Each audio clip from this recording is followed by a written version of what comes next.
even a trade. I do believe, as the Thunder are the odds-on favorite, not odds-on favorite, but they have the shortest odds to win the NBA championship this year. They are the 1 seed in the West. They've been one of the most dominant teams in modern basketball. I do believe maybe if you're Adam Silver and you care about the product that you put on television, that you subject viewers to, and you care about the health of one of your youngest and brightest teams and one of the budding maybe dynasties, right? Dare I say dynasty, that the Thunder could be on the precipice of.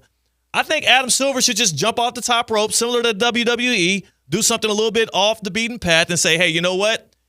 The Grizzlies don't give a damn about this series. The fans don't care about it as much either. Let's just go ahead and call it. OKC, you get the rest of the second round. You get the winner of the Clippers and the Clippers. Who are the Clippers playing again, damn it? The Nuggets. The Nuggets. Who, by the way, that was a great win. I forget because it was Saturday and there was so much action Sunday. That was a great win and a great closing act by the Nuggets in that one. Russell Westbrook in the corner, getting it done from 3. He almost punted the game away a little later, but forget about that. That's the Russ experience. You get the good with the bad. I didn't want to veer off into that. I want to get back to this. Silver, I'm calling you. I'm calling you, Adam Silver. Pick up. I don't even What? That's Adam Silver asking me what do I want. I want you to end that series right now. It's over with. Yeah, who loses if you end the series right away, right now? You might, if you're the Thunder, if you're Coach Dagenau, you might like, we might, I don't want to be too rusty. I don't want to our guys to get a little too restless, because if you look at the Clippers and Nuggets, the way that game went, that's probably going to be a 6 or 7 game series that goes back and forth. The Nuggets are the home team. They get the home court advantage there. They were able to squeeze out a win in the end. It would not surprise me if the Clippers split and get game 2, and then they probably split back in LA as well. And this is a 6 or 7 game series. That's going to be a team, whoever comes out of that series is going to be battle tested. They're going to be in a great form. Maybe they're a little bit fatigued, but at the very least, they're going to be like a lot more cohesive and ready for action. If you're the Thunder, you're young. You're not necessarily worried about injuries. You're more so trying to get your guys more playoff reps and more playoff experience, but this is not a playoff series. The Grizzlies are not a playoff team. Counterpoint. John Moran said the Grizzlies will not play as bad as they did yesterday. Wait. Hold on a second. CCAT. Did John Morant go out on a limb and actually from his own lips, from his own mouth, did he go out on a limb and say that the Grizzlies won't play as poorly as they did in a game in which they trailed by 30 at the half and still somehow got outscored by 20 in the second half? Is that what happened? Are you telling me that? Yes, he made that guarantee. Wow. Well, then I got to believe him. Why would I not take John Morant for his word? So they lost by 51 yesterday. Are they going to lose by 50 tomorrow? Not on John Morant's watch. 49? It won't be as bad as yesterday. So you can set your watch to it. What constitutes as not as bad? I think trailing by, at one point, 60 points in the NBA playoffs. I think that what constitutes. Did you see like some of the stuff out of it? So No, because I like my life, and I don't want to waste valuable minutes on a game that is a 40-point difference that's getting worse by the minute. Shai Gilgeous-Alexander is probably the most efficient, and he had one of the best scoring seasons from a guard. Led the league, right? 32 points a game. Had one of the most efficient scoring seasons from a guard since Michael Jordan. He was that prolific of a scorer from the guard spot. He had only 15 points. He had 15 points against – if you're the Grizzlies and you have Shai having 15 points on 13 shots, he shot 30% from the field, 1 for 7 from deep. You have to feel like, all right, that is our route to a victory. Nobody on the Thunder scored over 21 points. Okay, maybe we had ourselves a chance. We had to be fighting. We had to be clawing. We had to be in this thing. No. You had the bad Shai game. I think the lowest scoring output on the season from Shai, and you still got your ass kicked. What are we doing? We should not have to play. Here's my only thing. If I'm the Thunder, at the very least, I'm gonna bench Chet Holmgren for the rest of the series.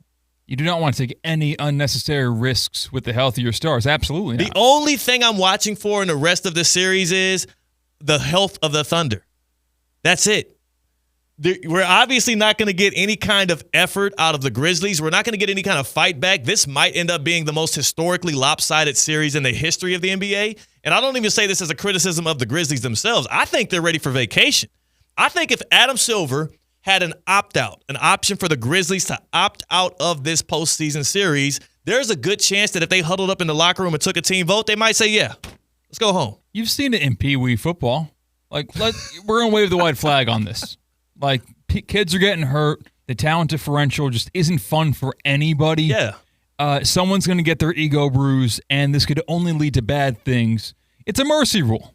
Roberto Duran against Sugar Ray Leonard, right? This is the second fight. The first fight, Roberto Duran won. Second fight, Sugar Ray made him quit in the boxing ring. No mas. Made him say no mas, waved his hands, went to his corner, and said, I'm good. That dude is tearing me up. And again, I can relate to Roberto Duran. As somebody who was taking some hits from Sugar Ray Leonard, I understand why he quit. Why can't the Grizzlies do the same thing? So this is one game of a possible 7-game series. It's not a possible 7-game series. We're obviously not going to see more than I'm not going to give them a win. So I'm going to say we're not going to see more than 4 or 5 games in this series. What did you learn about that? Is this a bigger problem than just these two teams being mismatched, or is there something else at play? Is there a flaw in the NBA that has this happen? Well, the play-in tournament is flawed. I don't know how to fix it, but it is flawed. The fact that none of the teams outside of the Warriors, I can make this declarative statement here because we're going to do game 1 overreactions today. One of my game 1 overreactions is Adam Silver should call this series early. We need to write something into the new collective bargaining agreement or something to get the hell out of this because nobody deserves to be subjugated to Marvin Bagley being the leading scorer for the Grizzlies with 17 points. Like Aaron Wiggins, 21 points. That was the Grizzly killer yesterday. My number one thing in this series before somebody gets hurt and unnecessarily, my number 2 thing is, though, like outside of the Warriors who made it out of the play-in and are likely going to beat the Rockets in the opening round here. And again, I have a strong take on what I feel about this Golden State team because they are angling for something special. Outside of them, between the other teams that have made it in, the other play-in teams, the Grizzlies, the Heat, and the Magic, combined between those 3 teams, maybe 1 win. Maybe 1 win. And it ain't coming from the Grizzlies, so it's either the Heat or the Magic that are going to steal one in the Eastern Conference. It's a waste of time, these series that we have coming from these play-in teams outside of the Warriors. The play-in is built for teams like the Warriors who are better post-trade deadline, who made a huge shift in their roster, and they fought themselves back into playoff contention, and they make it. This is the good that comes from the play-in. The bad that comes is an uncompetitive Heat team who's going to get they're going to get dragged all over the floor against the Cleveland Cavaliers game in and game out because they do not have a number 1 option on offense and they don't have an answer for the guards that the Cavs have. Donovan Mitchell, Ty Jerome, and Darius Garland combined for 85 points. 3 guards, 85 points, and it's because you're not playing Davion Mitchell enough, but you're also like an unserious playoff team if you're the Heat. The Magic had nobody outside of Paolo Banchero could score for the Magic. I think they only had like 22 points in the paint all game long against the Celtics that just dominated. They toyed with them. It was never really competitive. The play-in teams, outside of the Warriors who will win their series, maybe between the 3 of those other teams combined 1 win. And I'd be shocked if it happens. So should it just be the end of season NBA records, 1 through 8 in the East and the West, where the 7 seeds automatically in, the 8 seeds automatically in? Maybe you just play in for the 8 seed and maybe the 7 seed should be auto in. That's maybe a better fix because, again, I just don't like a team like the Heat that they're the first ever. And again, we know now the Miami Heat are the greatest play-in team of all time. The Miami Heat are just that spectacular. You can't stop them. When they get into play-in, I mean, there's who better than the Heat in a one-off situation with very little promise on the other side. Yeah. They were the 10 seed. There's a reason why they were a 10 seed, and they're playing in the postseason now like a team that earned the 10 seed in the East. Yeah, they had 82 chances to prove that they were better than the 10th best team in the East, and they didn't. They weren't. They should be in the lottery. I think I go more radical with overreaction from one game of these NBA playoffs and all these series. We just have too many teams. It's not that we have the wrong teams in. It's that there's too many teams in the playoffs. And I think we're just seeing the product of the regular season bleed into the postseason where, like, it's just de-incentivizing it. Yeah. Or too many games. It's too many teams or too many games. I think, yeah, A little bit of both. A little bit of both. Look, just take you're just like